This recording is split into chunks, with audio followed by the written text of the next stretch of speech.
Welcome back, everybody. My name is Kristen Allen, and today here I have with me Josh. How are you, Josh? I'm doing great, Kristen. Thanks. So Josh was actually a member of the U.S. Army. So I guess we were going to talk a little bit about that. Why did you choose the Army?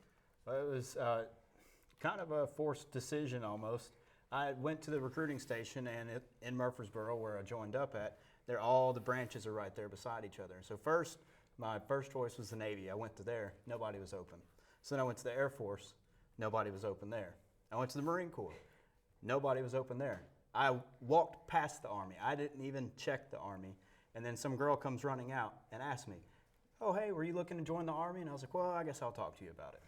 So it ended up, that was my absolute last choice. They say that the way to pick it is you think about where you're going to be fighting is where you're going to be stationed. So the Navy ends up getting stationed more by the ocean. The Air Force and the Army are going to be hand in hand, also stationed, kind of in the desert areas. And then the Marine Corps is going to be stationed with the Navy, more toward the ocean. So you kind of get to pick where you live, essentially. Gotcha. So once you actually got in the Army, what was your job like there? What was a normal day like for you? Normal day, every day. The Army's the only branch that does PT every morning, Monday through Friday, no matter what. That was always the start, so it was kind of like a 6 to 5.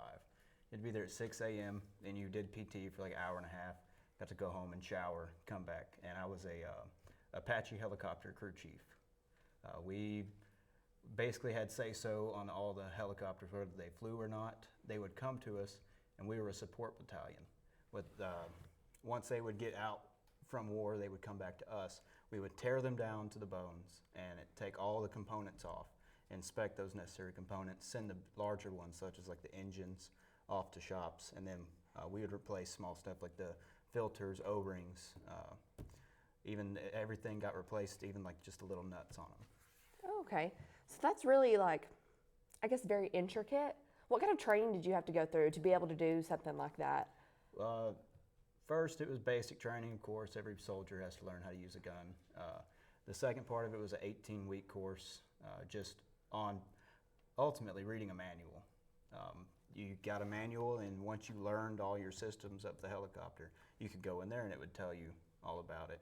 But you had to do things that were very critical. So such simple things like cotter pins. A cotter pin goes through a nut to keep it from twisting.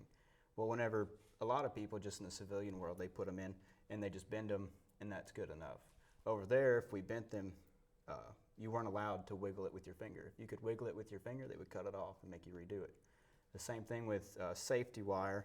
You would put it through a series of nuts, and they all had to be turning them tighter.